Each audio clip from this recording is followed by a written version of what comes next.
શ્રી સ્વામિનારાયણ ભગવાનની જય. જય સ્વામિનારાયણ.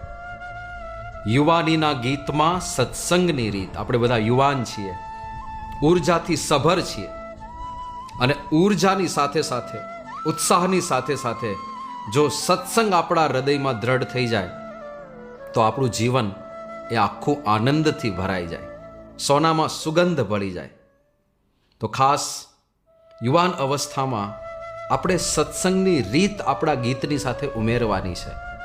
એટલે આપણી જે કાંઈ પણ મર્યાદાઓ છે, ગુણાતીત સત્પુરુષની, આપણા ગુરુની જે કાંઈ પણ આજ્ઞાઓ છે, તિલક ચાંદલા સાથે પૂજા થાય, આપણા નિયમ ધર્મ, આપણી સમજણ, આપણી નિષ્ઠા, બહારની ખાણીપીણીનો ત્યાગ, જોવામાં વિવેક, સાંભળવામાં વિવેક, જમવામાં વિવેક, આ બધા નિયમો આપણા જીવનની અંદર યથા તથા સાર્થક થાય એવો પ્રયત્ન આપણે કરવાનો હોય. અને એવા દ્રષ્ટાંતો આપણી નજર સામે સત્સંગમાં તરવરે છે. તરવરે છે. અત્યારે યુવાન અવસ્થા છે એટલે ઘણીવાર સ્કૂલે કે કોલેજે જઈએ ને, તિલક ચાંદલો કરતા આપણને શરમ લાગે. પૂજા કરતા હોઈએ કારણ કે નાનપણથી કરતા હોઈએ, અથવા તો કોઈ કે સત્સંગ કરાવ્યો હોય ને આપણને ઈચ્છા થયો આપણે પૂજા પાઠ કરીએ. પણ સ્કૂલે કે કોલેજે જઈએ ને તિલક ચાંદલો કરતા શરમ લાગે કે આ મિત્રો શું વિચારશે ને, પ્રોફેસર શું જોશે ને, કોઈક મને સ્વામિનારાયણીઓ કહેશે ને, એ બધું ગમતું ના હોય ઘણીવાર. પણ એમાં શરમ ના રાખવી. આપણા વિદેશમાં રહેતા યુવકો એકદમ ગૌરવ સાથે તિલક ચાંદલા કરીને જાય છે, અને ક્યારેય પાછા પડતા નથી. ઓસ્ટ્રેલિયામાં જીલ મોરડિયા નામનો આપણો યુવક, હવે એનું ભણવાનું પૂરું થઈ ગયું અને નોકરી માટેનો ઇન્ટરવ્યૂ આપવા માટે આ છોકરો ગયો. અને એટલો હોનહાર છોકરો, એના બધા જવાબ, એનું આખું ટ્રેક રેકોર્ડ ને બધું ચેક કરીને પેલા લોકો ખૂબ પ્રસન્ન થયા. એટલે કહી દીધું કે જીલ, યુ આર ઓલમોસ્ટ સિલેક્ટેડ. તું લગભગ સિલેક્ટ થઈ ગયો છે, પણ વી હેવ વન કન્ડિશન. એક શરત છે અમારી. કે શું? કે આ તો આ કપાળમાં તિલક ચાંદલો કરે છે ને, એ અમારી કંપનીમાં બહુ સેટ નહીં થાય. એટલે અમે તને નોકરી પર રાખીશું, પણ તારે તિલક ચાંદલો ભૂંસીને આવવું પડશે. અને તરત જ જો આ જીલ છોકરો કેવો નિષ્ઠાવાન, એણે કીધું કે સાહેબ એ નહીં બને, હું આ તિલક ચાંદલો ભૂંસીને ના આવી શકું. પહેલાં ઇન્ટરવ્યુઅરે એવું કીધું કે think about it once again, એકવાર ફરીથી તમે વિચારી લો. પહેલો કે આમાં કંઈ વિચારવાની જરૂર જ નથી, મારે કંઈ વિચારવાનું જ નથી. હું જોબ છોડી દઈશ પણ તિલક ચાંદલો કરવાનું નહીં છોડું. અને એમ કહીને એણે એ જોબની ઓફરને ઠુકરાવી દીધી, તિલક ચાંદલા માટે થઈને. આ ગૌરવ સાથે તિલક ચાંદલો કરવાનો હોય. અને ખાલી તિલક ચાંદલો ને પૂજા નહીં, બધા નિયમમાં આ છોકરો પાક્કો. રવિ સભાનો નિયમ એણે એવો પાક્કો રાખ્યો હતો કે જ્યાં રહેતો હતો ત્યાંથી 150 કિલોમીટર દૂર રવિ સભા થતી. 150 કિલોમીટર દૂર. એટલે 3 કલાકનું ટ્રાવેલિંગ, 2.5 કલાકનું ટ્રાવેલિંગ કરીને રવિ સભા ભરવા જાય. આવા યુવકો.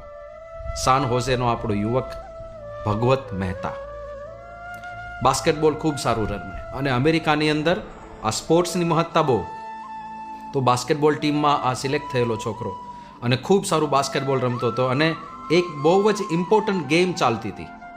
તો એમાં પેલા રેફરીએ જોયું કે આ છોકરાના ગળામાં કંઠી છે.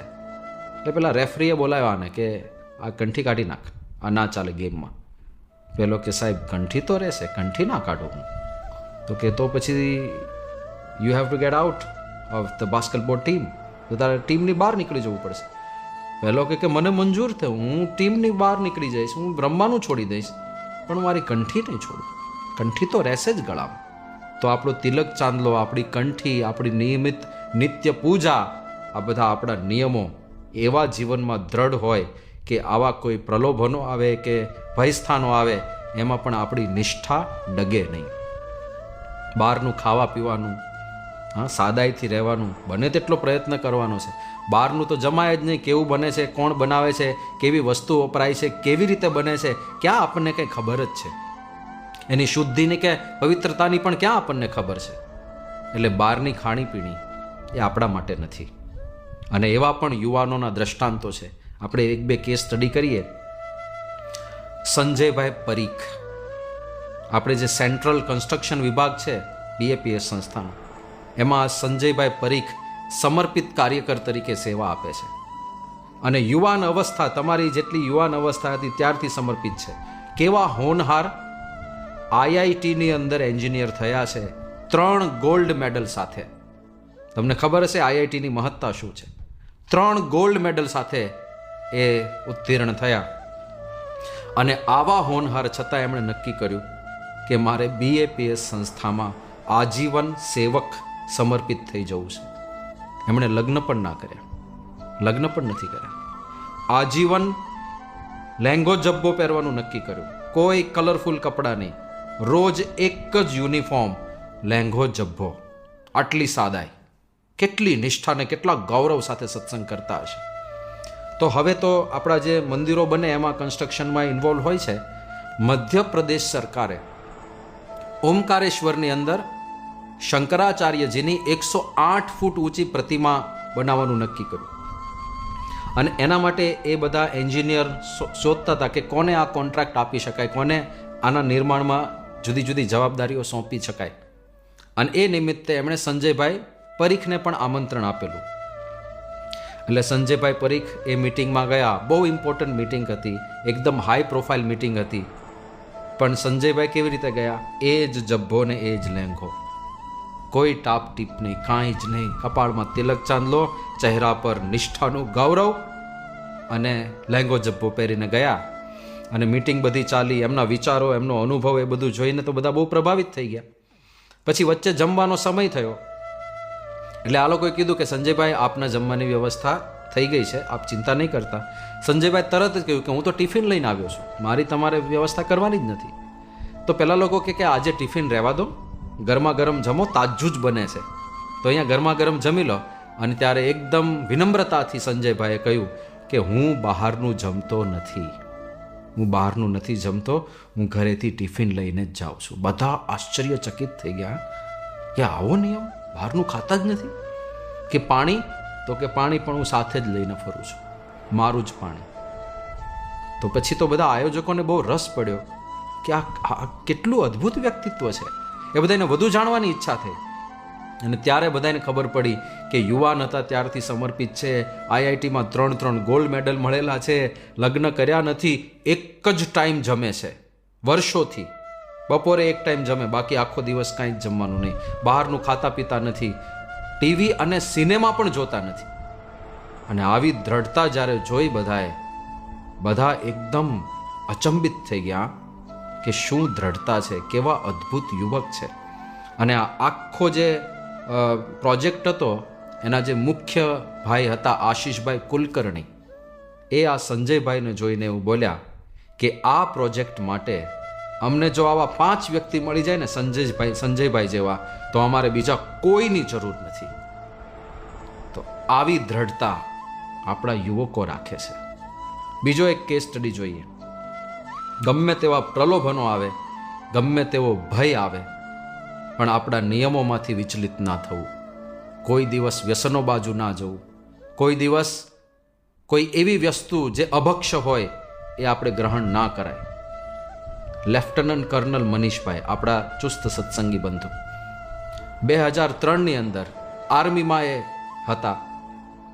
અને લેફ્ટનન્ટમાંથી કેપ્ટન તરીકેનું પ્રમોશન એમનું થવાનું હતું 2003માં.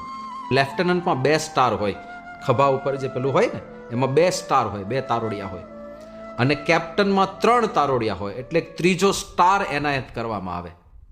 પણ એ 3જો સ્ટાર એનાયત કરવાની એક આર્મીમાં પ્રણાલી છે કે આલ્કોહોલનો ગ્લાસ ભરવાનો, એટલે દારૂનો, વિસ્કીનો, વાઇનનો કે પછી શેમ્પેનનો ગ્લાસ ભરે અને એમાં પેલો 3જો સ્ટાર ડુબાડીને રાખ્યો હોય. અને બધા જ હાજર હોય, મોટી પાર્ટી જેવું હોય. અને એમાં આને એ આખો ગ્લાસ પી જવાનો. અને પછી છેલ્લે પેલો સ્ટાર વધે ગ્લાસમાં, એ સ્ટાર એના કમાન્ડિંગ ઓફિસર હોય, એ એના કોલર ઉપર લગાડે આમ, અને બધા તાળીઓ પાડે અને એને વધાવે. આ રીતની પ્રણાલી વર્ષોથી છે. હવે આ ભાઈને પહેલેથી ખબર તો પડી ગઈ હોય કે આમને પ્રમોશન મળવાનું છે. એ મનીષભાઈએ એમના કમાન્ડિંગ ઓફિસરને બહુ પહેલાં વાત કરી રાખેલી કે ભાઈ હું બીએપીએસનો સત્સંગી છું, એટલે હું માંસ નથી ખાતો, હું દારૂ નથી પીતો, અમે પૂજા પાઠ કરીએ છીએ, અમારી રીતે પવિત્ર રહીએ છીએ. પણ એના કમાન્ડિંગ ઓફિસરે આમ હા કરેલું, એટલું સિરિયસલી સાંભળેલું નહીં. અને પછી આ દિવસ આવ્યો મોટી પાર્ટી અપાય છે, બધાને જમવા બોલાયા છે અને આખો સેરેમની ઉજવવાનો છે. એમાં પેલા બધા લોકોએ આલ્કોહોલ કાઢ્યો, ગ્લાસ ભર્યો, અંદર સ્ટાર નાખ્યો અને આને કીધું કે લો પીવો, આપણી પ્રણાલી છે. પેલો કે ભાઈ મારે તો નિયમ છે, મેં તમને પહેલાં પણ વાત કરી હતી, હું આલ્કોહોલ લેતો નથી, હું આલ્કોહોલ નહીં લઉં. હવે પહેલા વ્યક્તિ કેવા હતા કે ટ્રેડિશન છે, આખી વર્ષોથી પ્રણાલી ચાલે છે, એ તોડવાની ના હોય. અને આર્મીમાં તો કેટલી ડિસિપ્લિન પાળતા હોય કે આ ટ્રેડિશન છે એટલે આ કરવું જ પડે તારે. પહેલાં કે હું નહીં કરું, આ મારો નિયમ છે, ભલે આપણી ટ્રેડિશન હોય તો ભલે, પણ આ મારો નિયમ છે, હું નહીં કરું. તો પહેલાં છેલ્લે એટલા ઉપર આવી ગયા કે એક ટીપું લઈ લે ખાલી તું, આપણી પ્રણાલી સચવાઈ જાય. એક ટીપામાં શું ફરક પડી જવાનો? પહેલો કે એક ટીપું પણ ના લઈ શકું, મારા ગુરુની આજ્ઞા છે, ના લેવાય, એટલે હું મોઢામાં પણ ના મૂકું. તો પછી આણે કીધું કે જો તું નહીં લે તો પ્રમોશન નહીં મળે. પેલો કે ભલે ના મળે, અમારા ગુરુની આજ્ઞા છે, માટે હું જ્યાં છું, ભલે હું લેફ્ટનન્ટ છું, ત્યાં રહીને દેશની સેવા કરીશ. અને પછી પાર્ટી હતી, ડિનરનું આયોજન હતું, બધાને જાહેરાત કરી દીધી કે બધા શાંતિથી જમી લો, વ્યવસ્થા બધી છે, પણ પ્રમોશન મારું થવાનું નથી. એમ કરીને આખું પ્રમોશન રદ થઈ ગયું. થોડા દિવસ થયા એટલે પહેલાં જે કમાન્ડિંગ ઓફિસર હતા એ સામેથી આમની પાસે આવ્યા અને એમણે કહ્યું કે જો આપણે બંને પોતપોતાની રીતે સાચા છીએ, તમે તમારી રીતે સાચા છો, તમે તમારા નિયમ પાળો છો, બહુ સારી વાત છે, તમે સાચા છો, અને હું પ્રણાલીનો આગ્રહી છું, એ પ્રણાલી પણ સચવાવી જોઈએ, એટલે હું મારી રીતે પણ સાચો છું, પણ તમે પ્રમોશન માટે એલિજિબલ છો, સુપાત્ર છો, પ્રમોશન તમને જ મળશે, એટલે સ્ટાર તો તમને આપવાનો થશે, પણ હું તમને વિધિવત સ્ટાર પહેરાવી નહીં શકું, હું તમને આપી દઉં છું, તમે તમારી રીતે પહેરી લેજો. એટલે પહેલાં એ કીધું કે વાંધો નહીં, જેવી તમારી ઈચ્છા. એ સ્ટાર લઈ લીધો એમણે, સ્ટાર લઈને ઘરે આવ્યા. ઘરે આવીને ઘર મંદિરની અંદર અક્ષર પુરુષોત્તમ મહારાજ અને ગુરુ પરંપરાની સામે એ સ્ટાર મૂક્યો, ઠાકોરજીની આરતી કરી, પૂજન કર્યું અને પછી એમના ધર્મપત્નીને કહ્યું કે તમે મને સ્ટાર પહેરાવો. તો એક નિષ્ઠાવાન સત્સંગી એમના ધર્મપત્ની, એમના હાથે એમણે પોતાના કોલર ઉપર એ સ્ટાર ધારણ કર્યો અને લેફ્ટનન્ટમાંથી પછી એ પોતે કેપ્ટન બન્યા. તો પ્રમોશન પણ થયું, ધર્મ પણ સચવાયો, પણ પ્રમોશન ના થાય એવી પૂર્ણ શક્યતાઓ હતી, તો પણ પોતાનો નિયમ ધર્મનો આગ્રહ એમણે છોડ્યો નહીં. દારૂનું એક ટીપું પણ એમણે પોતાના મુખમાં લીધું નહીં. આ છે આપણા નિષ્ઠા અને નિયમ ધર્મથી ઝગમગતા યુવકો. હા, આપણે આવા બનવાનું છે. એવા પાક્કા નિયમ આપણા હોય, એવો અદ્ભુત જીવનો સત્સંગ આપણો હોય કે આપણી નિષ્ઠા કે નિયમ ધર્મ એમાંથી આપણને કોઈ ડગાવી ના શકે. પછી તો આપણે ઘણી બધી જગ્યાએ સેવા કરવાની થાય. અત્યારે પોતે લેફ્ટનન્ટ કર્નલ છે, એના કરતાં પણ 2 પોસ્ટ ઉપર છે. પણ આ આખી યાત્રા દરમિયાન હવે બધાને ખબર પડી ગઈ છે કે આ વ્યક્તિ ક્યારેય પણ દારૂ લેશે નહીં, તો કોઈ એને હવે આગ્રહ કરી શકતું નથી. અને ખાલી એમના જીવનમાં નહીં, આખા પરિવારના જીવનમાં આ દ્રઢતા છે. આ સત્સંગની ઘરમાં બધા પૂજા કરે, ઘરમાં થાળ કર્યા વગર, ઠાકોરજીને ભોગ ધરાવ્યા વગર કોઈ જમે નહીં, નિયમિત આરતી થાય, વચનામૃત સ્વામીની વાતોનું વાંચન રોજ થાય. આવા ચુસ્ત નિયમ પરિવારની અંદર બધા જ પાળે છે અને મહારાજ સ્વામીને રાજી કરવા માટે પ્રયત્નશીલ રહે છે. તો આપણે આવા સત્સંગી બનવાનું છે. અને આ સત્સંગ જો આપણે કરીશું, આવા નિયમ ધર્મ પાળીશું, આવી સમજણ કેળવીશું, તો એનું પરિણામ શું આવશે? જીવનમાં ગમે તેવી વિપરીત પરિસ્થિતિઓ આવશે ને, એમાં પણ આપણે સ્થિર અને નિશ્ચલ રહી શકીશું. શિકાગોનો નિરલ પટેલ પ્રસંગ કદાચ તમે સાંભળ્યો હશે. અમેરિકામાં જન્મીને મોટો થયેલો આ છોકરો પણ સત્સંગની નિષ્ઠા અને નિયમ ધર્મ એવા. એ નાનો હતો ત્યારથી એને પોલિસિસ્ટિક કિડની ડિસઓર્ડર નામનો રોગ થયો અને નાનપણમાં જ એની બંને કિડની કાઢી લેવામાં આવી હતી. અને પછી નાનપણથી જે આખી પીડાદાયક પ્રક્રિયા શરૂ થઈ, એ 15 મહિનાનો હતો ત્યારે તો પહેલું ઓપરેશન થઈ ગયું તેના શરીર ઉપર, 2 કિડની કાઢી લીધેલી. અને પછી 2 વખત કિડની ટ્રાન્સપ્લાન્ટ થયા, બીજી નાની મોટી કેટલી બધી સર્જરીઝ થઈ. ટોટલ 72 સર્જરીમાંથી એ પસાર થયો જીવનભર.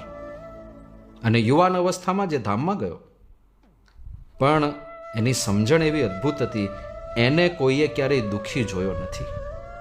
એની પરિસ્થિતિ જોઈને એના માતૃશ્રીને રડવું આવે તો એની માતાને ના પાડે કે તારે મારી સામે રડવાનું નહીં, આવી નિર્બળ વાતો મારી સામે નહીં કરવાની. એટલો બળમાં હતો છોકરો. છેલ્લે જ્યારે એને પૂછવામાં આવ્યું, એનો એક કાનમાં સાંભળાતું બંધ થઈ ગયું હતું, એક હાથનું હલનચલન બંધ થઈ ગયું હતું. એને કહ્યું કે આ 72 સર્જરી ભગવાને તને કેમ આપી? ભગવાને તારા સાથે સારું કર્યું આમાં? એ કે સારું જ કર્યું ને. મારો એક હાથ કામ કરે છે ને જેથી ભગવાનનું ભજન થાય, મારો એક કાન કામ કરે છે જેથી હું કથા વાર્તા સાંભળી શકું, અને એક કાન બંધ કરી દીધો જેથી હું કોઈ નેગેટિવ વાત કે અભાવગુણની વાત એ ના સાંભળી શકું. એટલી સમજણ સાથે કે તને વિશ્વાસ છે તારો છેલ્લો જન્મ, કે હા આ વખતે પાક્કું છે કે આ મારો છેલ્લો જન્મ છે, અનંત જન્મથી પાપ કર્યા હતા, આ વખતે બધું ધોઈ કાઢવીને સાફ કરી નાખ્યું. તો કે તને આ નિષ્ઠા પહેલેથી રહી છે? તો કે ના, પહેલાં મને એવું નહોતું, પણ એક વખત પ્રમુખ સ્વામી મહારાજે પોતાનું ગાતરિયું મારી આસપાસ વીંટાળ્યું, ત્યારથી મને પાક્કું થઈ ગયું કે આ મારો છેલ્લો જન્મ છે. આ સત્સંગનું પરિણામ છે. આવો સત્સંગ આપણે કરવો છે. એક પણ નિયમ ધર્મમાં કચાશ ના હોય, આપણા પૂજા પાઠ તિલક ચાંદલો પાકા હોય, આપણે સમજણમાં પાકા હોઈએ, આપણે વચનામૃત અને સ્વામીની વાતો વાંચતા હોઈએ, આપણે રવિ સભા કે અઠવાડિક સભાને છોડીએ નહીં, એક પણ સંતોની કથા વાર્તા સંત સમાગમ આવું નિરંતર ચાલુ રહે, મહંત સ્વામી મહારાજ જેવા ગુરુ મળ્યા છે એમાં સાચા ભાવથી જોડાઈ જઈએ તો આપણી પણ આ સ્થિતિ થઈને રહેશે. તો એ પ્રકારનું બળ બુદ્ધિ શક્તિ બધાને મળે, અને યુવાનીના ગીતમાં આપણે આ સત્સંગની રીતથી આપણા જીવનને મહેકાવી શકીએ એ પ્રાર્થના સાથે તમામ યુવકોને જય સ્વામિનારાયણ.